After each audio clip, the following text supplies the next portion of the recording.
오늘도 하나님께서 우리의 삶을 하나님의 은혜로 가득 채워가실 줄 믿습니다. 다 함께 사도신경으로 신앙 고백하시겠습니다.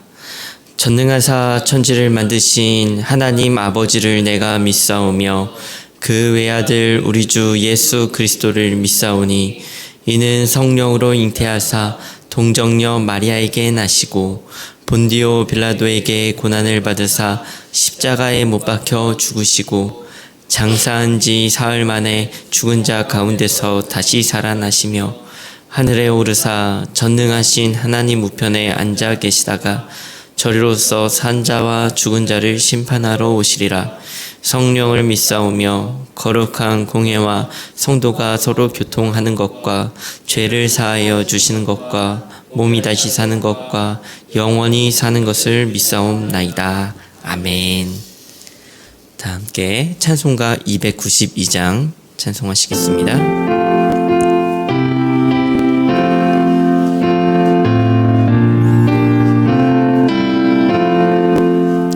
주 없이 살 수 없네 죄인의 구주여 그 귀한 보배 피로 날 구속하소서 구주의 사랑으로 흘리신 보혈이 내 소망 나의 위로 내 영광 됩니다. 주 없이 살 수 없네 나 혼자 못 서리 힘없고 부족하며 지혜도 없도다.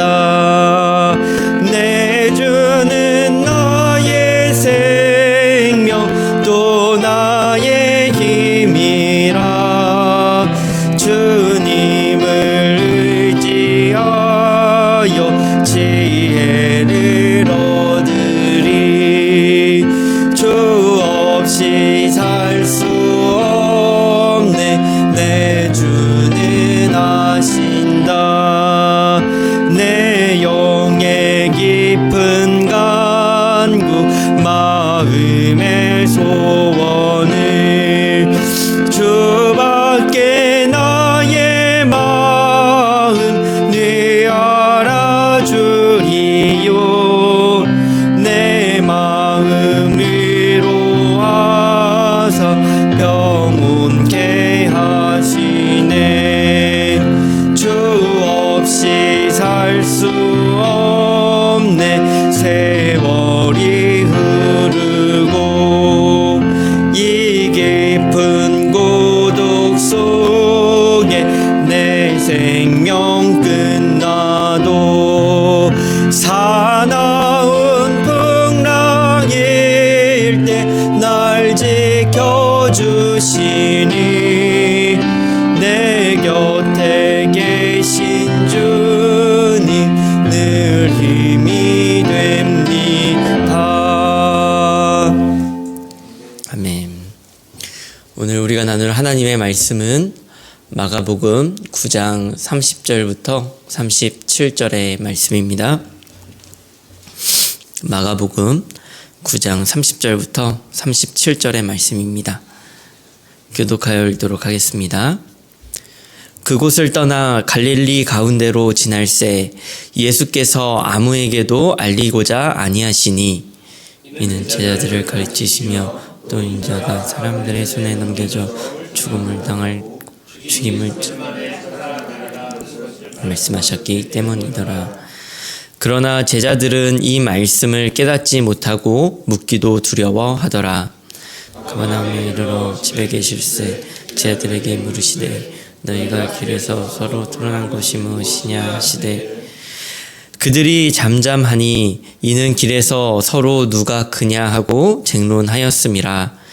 예수께서 앉으사 12제자를 불러서 이르시되 누구든지 첫째가 되고자 하면 무사람이 끝이 되며 무사람을 섬기고자가 되어야 하리라 하시고 어린아이 하나를 데려다가 그들 가운데 세우시고 안으시며 제자들에게 이르시되 누구든지 내 이름으로 이런 어린아이 하나를 영접하면 곧 나를 영접함이요 누구든지 나를 영접하면 나를 영접함이 아니요 나를 보내신 이를 영접함이니라.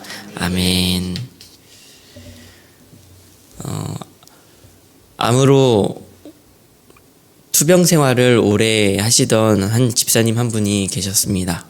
그 집사님 아들은 이렇게 오수를 하고 있었습니다. 오수면 만 4년이 넘으니 절대 짧은 재수 생활이 아니었는데요.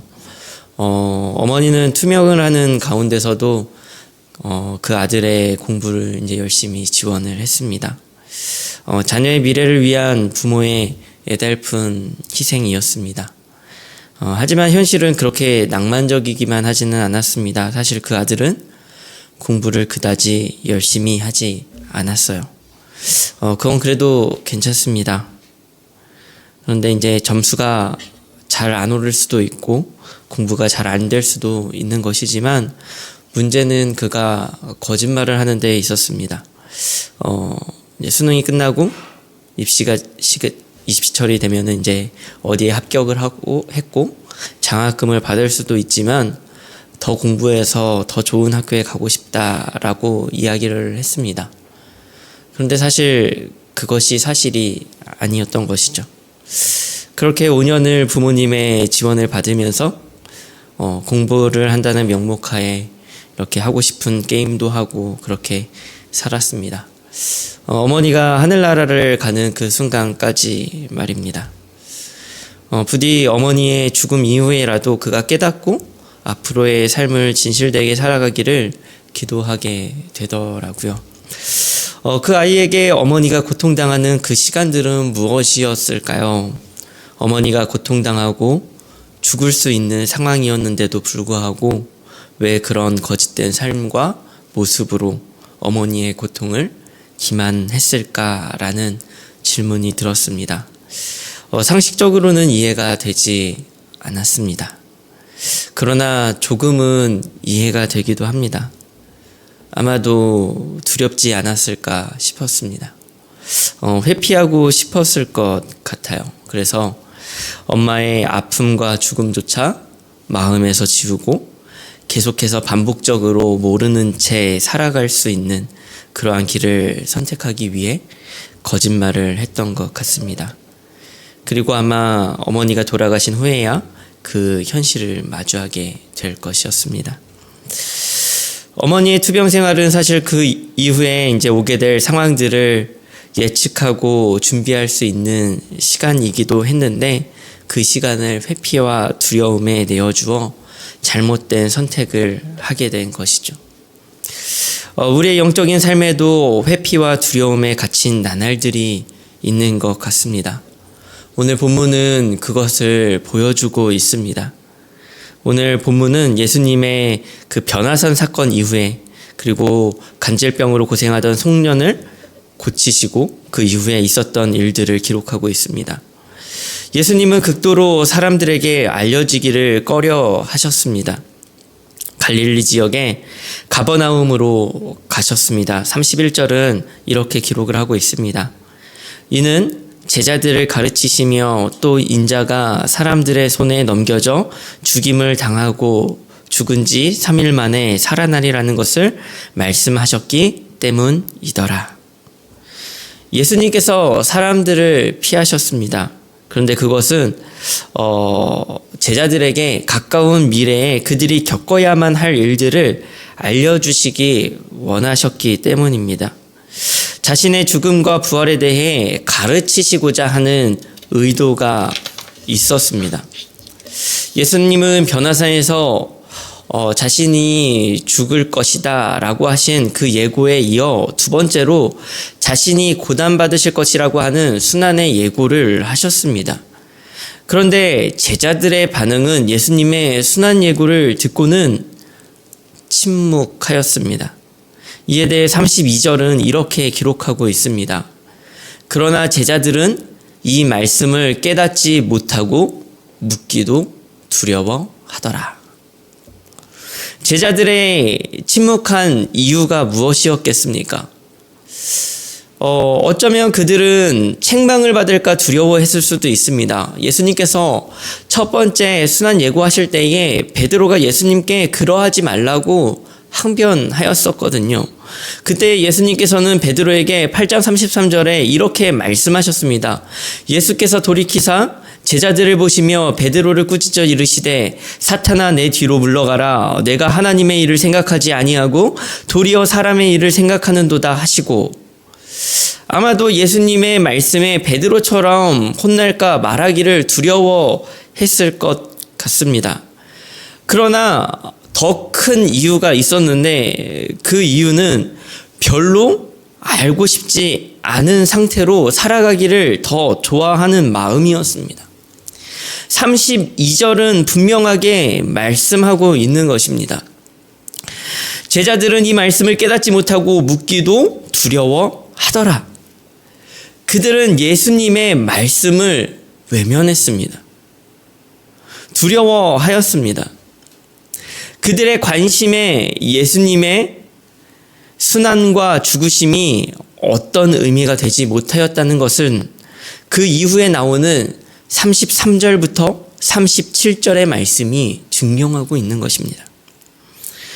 제자들은 그 이야기를 듣고 오면서 그 오는 도중에 토론했습니다.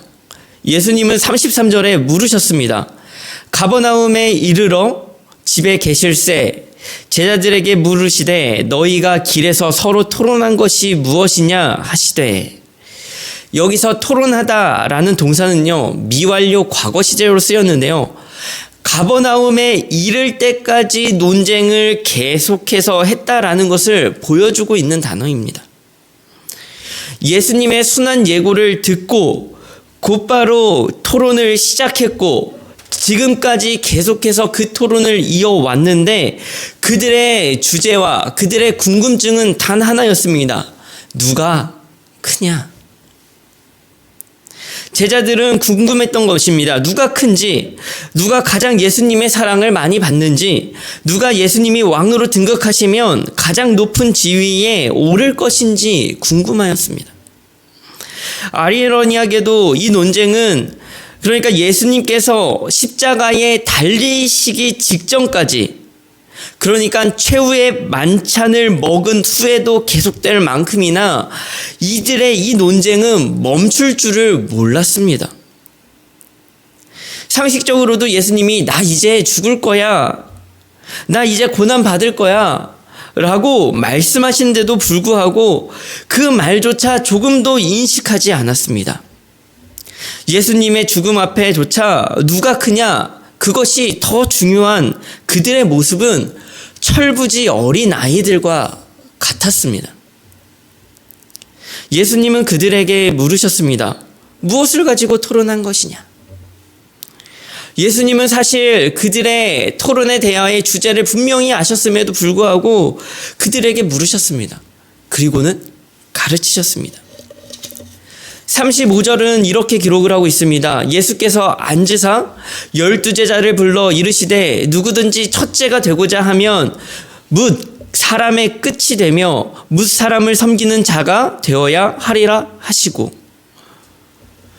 예수님은 누가 크냐 논쟁을 하는 제자들 앞에 어린아이를 데려오시고 그를 안으십니다. 그리고 그를 섬기는 모습을 이어서 계속해서 보여주셨습니다. 예수님은 죽음 앞에조차 누가 크냐 논쟁을 벌이는 철없는 아이들과 같은 그 제자들의 발까지 나중에 씻기셨습니다. 예수님은 말로 하는 가르침이 아니라 행동으로, 진실됨으로, 그 삶으로 그들에게 보여주셨습니다. 회피하고 두려워하며 이 세상의 가치만을 쫓는 그들에게 예수님께서는 하나님 나라의 질서와 삶이 어떻게 이루어져야 하는지 그 모습을요 보여주셨습니다. 사랑하는 성도 여러분, 우리의 모습이 제자들과 별반 다르지 않다는 것을 아십니까? 사실 그렇지 않습니까? 제자들은 죽으실 예수님 앞에서 저런 모습을 보이지만 우리는 이미 우리를 위해 죽으신 예수님을 두고 이러한 모습을 이어가고 있습니다. 예수님을 믿으며 세상의 손가락질 받는 것이 두렵고 손해를 보는 것이 싫고 낮아지는 것은 더 싫은 것이 우리의 마음입니다. 예수님의 죽으심이 감사하고 구원 얻은 것이 기쁘지만 이 세상을 살아가기 위해 잠시 덮어두고 회피하는 것이 우리의 모습이에요. 예수님의 죽으심으로 내가 구원받았다 말하고 은혜도 누리고 살아가지만 실상은 어쩌면 우리의 삶은 우리의 삶의 자리에서 그 모든 것들을 덮어두고 그리고 회피하는 거짓으로 얼룩진 삶일 수도 있습니다. 그러나 예수님은 그런 우리를 부르시며 다시 가르치시고 더러운 발조차 깨끗이 씻어주시는 분이심을 믿기를 간절히 소망합니다. 우리는 오늘 이 말씀을 통해 보여주신 예수님을 다시금 바라보기를 소망합니다. 예수님께서 가르쳐주신 그 질서가 우리의 삶의 질서가 되어지고 예수님께서 보여주신 그 본이 우리의 삶의 양식이 되어서 더 이상 회피와 거짓으로 얼룩진 삶이 아니라 순결하고 깨끗한 예수 그리스도를 닮은 거룩한 삶으로 이 세상을 섬기고 이 세상의 가장 낮은 자리를 향하여 거침없이 나아가는 그 예수님과 같은 그 삶이 우리의 삶이 되어지기를 간절히 소망합니다. 우리의 오늘 하루가 그러한 삶이 되어지기를, 그러한 삶의 방향을 향하여 나아가는 삶이 되어지기를 간절히 소망합니다. 우리 함께 말씀을 기억하며 기도했으면 좋겠습니다. 우리 첫 번째 기도하실 때는 모든 상황과 환경에서 회피하지 않고 담대하게 하나님의 자녀된 삶을 살아가게 해달라고 기도했으면 좋겠고요. 두 번째 기도하실 때는 예수 그리스도의 죽으심을 마음에 지니고 살아가게 하시고 주님의 다시 오심을 기억하며 준비할 수 있는 우리의 모습이 되어지게 해달라고 기도했으면 좋겠습니다. 마지막으로 훈련부를 위해 기도하실 때에는 모든 신앙의 훈련이 예수 그리스도를 닮은 삶의 열매로 나타나게 해달라고 기도하도록 하겠습니다. 오늘 하루 우리 기도의 자리로 나아가며 오늘 하루 시작하기를 소망합니다. 다 함께 기도하시겠습니다. 하나님, 오늘 하루 우리 예수 그리스도의 그 삶을 바라봅니다. 하나님, 끊임없이 예수님께서 죽으신다, 예수님께서 그들에게 준비해야 할 것들과 그리고 그들이 정말 예수님께서 보여주실 그 삶을 마주하기를 원하셨으나 끊임없이 회피하고 끊임없이 알기를 두려워하며 그것을 원하지 않는 제자들의 모습을 우리는 보게 됩니다. 그럼에도 불구하고 예수님은 그들을 끊임없이 가르치시고 정말 그들이 끊임없이 예수님의 죽음 직전까지 누가 큰지 그렇게 궁금해하고 외치지만 그럼에도 불구하고 예수님은 그들의 발을 씻기시며 그들의 삶을 향하여 나아가시는 그 예수님의 삶을 바라봅니다. 주님, 우리의 삶이 그러함을 고백합니다.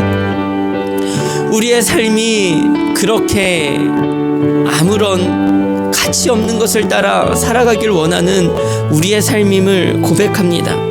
주님, 이제는 예수님께서 보여주신 그 삶처럼 예수님께서 가르쳐주신 그 가르침대로 하나님, 우리가 더욱더 주님을 향하여 나아가기를 간절히 소망하오니 하나님, 우리가 이제는 이 세상의 낮은 곳을 향하여 예수님께서 가르치신 대로 하나님 나아가기를 간절히 소망합니다. 정말 철없는 어린아이와 같은 제자들의 발을 씻기셨듯이 하나님, 이제는 우리도 아버지 하나님, 우리가 더욱더 정말 주님을 향하여 정말 우리의 연약한 자들을 돌보고 섬길 수 있는 그 귀한 자리로 나아갈 수 있도록 주님 도와주옵소서. 무엇보다 하나님, 교회 훈련부를 위하여 기도하오니 하나님, 우리의 신앙의 훈련이 예수 그리스도를 닮은 삶의 열매로 나타나게 하여 주옵소서. 오직 예수 그리스도를 향한 그 삶